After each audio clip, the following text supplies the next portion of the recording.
Beware of spoilers, you have been warned. Merlin was a show with an impeccable fandom that still remains vigilant after all these years. It's about time to get on this hype train to see what the fuss is all about and to see what the Merthyr fangirls of Tumblr are so excited about. Discussing main characters to start off. Merlin is a strong, well-written character. He's clever and loyal, always smarter than Arthur thinks he is. A bit cheeky, as his wide-known stupidity is a result of some excellent role-playing. Arthur is your basic plot of a prince trying to live up to his father's expectations while learning to become king and trying to do whatever is best for the people. An honorable Gryffindor, as dumb or mean as he can be, overall, he's truly the king that is promised. On the other hand, his father is a little crazy. Traumatized by malicious magic over the years, anything to do with magic makes him a tyrant, which makes him a villain. But all the while, he is a stern yet very loving father and really was the glue that held the family together. He is also portrayed by Anthony Head, so if you are a Buffy fan, this was an extra nostalgic treat for you. Now Morgana, girl, I was crushing on her from day 0. We will discuss her in great detail in the next several minutes. So, Season 1 was a solid start to the series. You spend time getting to know the characters and explore their dynamics with each other. The tone and story are set, and you begin to learn the ways of Camelot as Merlin does. Shout out to a young Asa Butterfield, who was the first to play Mordred. A solid episode, to be sure, with series-long consequences. The Black Knight Excalibur episode was also a really strong episode with so many ties to the classic tale of Camelot. That episode where Morgana almost kills Uther. I mean, everyone is just in their villain era for real. The first finale really embodies the idea that all magic comes with a price. Gaius almost dying was almost tragic. Like, dude is the Dumbledore of the series. Protect him at all costs. Ending the episode, there were so many possibilities moving forward, and I just wondered where the heck it was going. I slept through Season 2. Like, everyone in episode 12? Yeah, that was me. But then, when Merlin poisoned Morgana, and then released the dragon, like, did we really just sit through a whole season of filler for a 2-episode setup of Season 3? I mean, the whole dragon attack, seen it before. But hey, Merlin is a dragon lord, Flay Neo. But remember, there was that one episode in Season 1, the whole poison situation? I was like, it's all about to be about Morgana. That being said, Season 3, yep, all Morgana. She finally returned home after a year and is all emotional, full of regrets. Like, as I've said, we've seen a peak of her villain era. We have no idea what she's been up to, how much control she has of her powers. There is just no way she just came home. Like, I've seen too many shows and films. I see where they're going with this. Didn't even make it to the 15-minute arc of the first episode. And bro, villain era. Let's go, Morgana. I'm super gay. Also, Morgana is Uther's daughter, mic drop. Morgana heard, it's the card she'll be playing from there on. It's heartbreaking to see Uther's feelings for her so present and open, and there she is plotting his demise as he sheds tears for her. So while Arthur and Merlin are busy flirting about, here is this complex storyline unfolding, and it's a matter of when, not if, Merlin, the show itself as we know it, crashes down to a show we have yet to see. And at this point, I was just hoping that whatever happens, the show sticks the landing and escalates the bar of what it's capable of. Season 3 wasn't as sleepy as Season 2, but it was still fun filler all throughout. Season finale, it's all going down. Morgana got her own dead army, Uther is emotionally dead, Arthur initiates the round table hype, let's go, and we had a whole sword in the stone moment. Such a classic moment that never gets old in any portrayal. Season 4! Morgana is a hag in the woods. I thought Agravain was kind of cool, but mostly because I liked the actor. The king's death was low-key dumb. The whole Gwen banishment was sort of unnecessary. I don't know exactly when it started, but at some point, Merthyr became a highlight for me. And as I nitpicked season 4, I began to realize that Merthyr was truly the highlight of the show. There's a reason why those Tumblr fans screamed their name for years. They were the reason I started watching, and now they're slowly becoming my favorite part. Season 5, the final season. Before I started, I had a few simple predictions. Morgana defeated, Gaius dead, probably several other deaths of minor characters. I mean, we're in the end game now. No games are to be played. Again, super hyped seeing the round table thriving. Pretty cool to see Liam Cunningham. Davos was always my favorite of mine in Game of Thrones. They got more money for the final season, which meant more and improved CGI. If you couldn't tell with the dragon animation, then you could definitely tell with the weird cave alien thing that was never explained. Favorite scene in the whole series. When Mordred is dying, Arthur sought Merlin's counsel about sacrifice and magic and stuff, and you could truly feel the weight of 4 seasons when you look at Merlin. Colin Morgan did such a great job portraying Merlin's whole journey between the lines, and the whole reason of the show's journey is loud and clear. Shout out to Old Lady Merlin. Honestly, Old Man Merlin is one of the highlights of the show.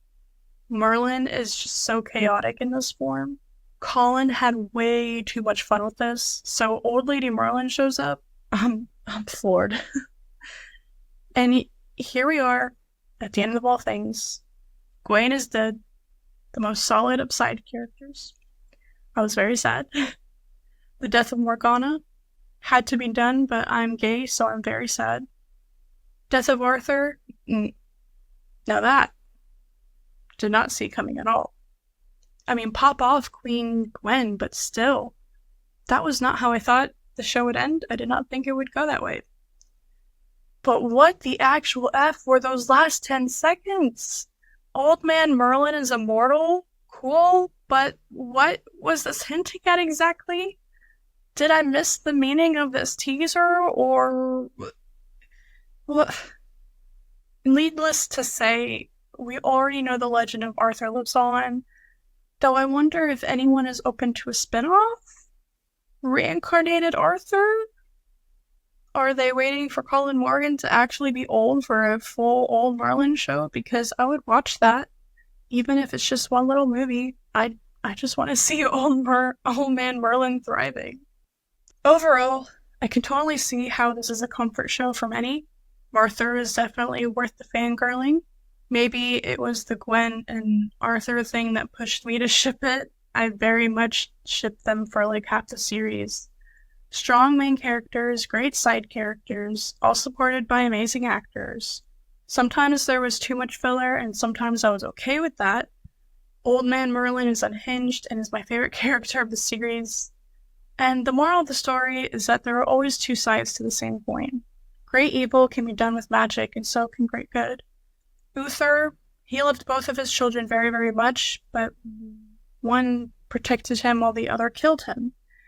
Several characters, especially Merlin and Arthur, were constantly battling inner conflict when making decisions for the greater good. There is no light without dark. But above all, this was a story of, do we call it friendship? This is a story about a situationship. Again, Merthyr is the heart and soul of the show. Their relationship and journey together, this is what keeps fans coming back. And I'm glad I got to experience it. Movie of the week will actually be a double feature, Sin City and its sequel. Sin City can be described as a very stylistic movie. The coloring and coloring effects are extremely unique. Mostly everything is grayscale, but eyes, blood, and certain clothing and objects are in color. It's like a violent comic book film noir pulp fiction, and it's great. The film is comprised of multiple stories. It's more like a collection of short films. They even play credits at the end of each one. You had the cop hostage love story with Bruce Willis and Jessica Alba, the Elijah Wood serial killer cannibal revenge story, the prostitutes take back the neighborhood story. The cop story was probably the most film noir out of all of them, and it was a smart story to start the film with. I think Elijah's role in this film is actually iconic and memorable, and is the part of the movie I keep hearing about, so it was great. The prostitute story was pretty awesome, action-packed, hot. Miko the ninja gets the job done. Overall, I recommend everyone watch this film at least once in their life. The dialogue, the music, the structure, the style, the colors. There's really nothing to compare it to. The cast is great, and it's truly an amazing film experience you should not miss out on. The sequel... The cast was pretty great. You had some returning like Jessica, Rosario, and Bruce. Some new people like Ava Green and Joseph Gordon-Levitt. Some unfortunate replacements, as not every actor can return. As a sequel, Sin City 2 still carries over the same style and coloring techniques the first film mastered. As an editor, I really want to know how they do it. I love the coloring in the last movie. It's just as good here. Pleasantville is another movie that uses these exact coloring techniques, and I really need to research how they do it. It's phenomenal. While it's great seeing the unique visuals carried over after going from Sin City immediately to Dame to Kill For, the story and action gets a little repetitive and boring. It really seemed like everything was clear and compact in the first film, but the stories in Sin City 2 were just boring. I liked Eva Green's segment to an extent, but even the plot left me unsatisfied. Overall, the sequel is weaker story-wise. Will I see myself rewatching the original one day? I don't think I'll ever revisit the sequel, ever. Heavy Rain. What carries the Heavy Rain experience is the origami killer mystery. The twists and turns and the final reveal are what many people raved about 10 years ago when this game was still high on everyone's pedestal, and honestly, it still kind of holds. The concept, the backstory, the investigations, the characters entwined in the story, it worked pretty well. Shelby being the killer was a reveal that made everyone's jaw drop. He was definitely the most compelling character in the game. Ethan's story was solid, the dad trying to get a second chance, save his son after already losing one at the beginning of the game. You want to succeed for him and hope you can hit those QTEs correctly to do it because Jason's death was so dumb. You gotta give the other kid a chance. Norman is just a prototype for Connor, let's be honest, and Connor is GOAT. Gameplay, oof. I'm a Detroit Become Human snob, okay? I find the Heavy Rain mechanics kind of awkward and not as natural as future Quantum Realm games. I've seen a couple of other Let's Plays, and others seem to be confused or take a while to get used to mechanics as well, so I'm sure it's a universal issue. Voice acting is hit or miss, which is forgivable for its time. I mean, voice acting in gaming was only just becoming state-of-the-art Class A performances. Uncharted is one of the few games from the 2000s that I can recall having such pristine and engaging voice acting. So Heavy Rain falls flat with some performances. What is Norman's accent, even? Though there are several scenes where it was good, at least. Now, in a world with Beyond Two Souls and Detroit Become Human, while Heavy Rain was revolutionary, I guess, but it has definitely aged a bit poorly. This doesn't undermine its legacy, but yeah. This game walked so Souls and Detroit could fly and be the most perfect games Quantum Dream has yet to produce. And my enjoyment of those games has really ruined my enjoyment of Heavy Rain, but I still respect Heavy Rain for what it was. Keira Knightley was born and raised in an English suburb near London. Both of her parents were very minor British actors, but Keira, still being involved with acting at a very young age, still wanted to pursue the dramatic arts for as long as anyone could remember. Throughout her childhood and adolescent years, Keira got around as a child actress in very small projects. Treasure Secrets, Oliver Twist, Princess of Thieves. She was about, 12 or 13, 14 when she portrayed Padme's double in Phantom Menace. Definitely the biggest budget film she worked on this early in her career. Some of her other roles as she started to break further into the industry included The Hole, Pure, and Bend It Like Beckham. Now, I'm not going to waste any time because I need you all to know one thing. Keira Knightley was 17 when she filmed Pirates of the Caribbean, Curse of the Black Pearl. 17. I only found this out recently. This was honestly insane for me to find out. But yeah, our very own Elizabeth Swann. This was... It was this amazing Pirates trilogy that really put Keira on everyone's radar. She showed that she was a force to be reckoned with these movies. Dead Man's Chest, At World's End. This was a cultural phenomenon, and Keira was such an integral part in it. She is absolutely fantastic as Elizabeth Swann. As her career picked up, some notable films of the 2000s included Edge of Love, London Boulevard, Last Night, Never Let Me Go, and The Jacket. For my Hannibal fans, she was in the film King Arthur with Mads Mikkelsen and Hugh Dancy. Yeah, that happened. She was a part of the incredible British ensemble cast of Love Actually, Britain's favorite Christmas movie. She was in the film called The Duchess because she is typecasted as a period actress, and rightfully so because she just has that regal look about her that is just not of modern times. Alright, now let's talk about the Joe Wright trio. If I remember correctly at least, Keira Knightley has worked with the director Joe Wright 3 times in 3 amazing period dramas.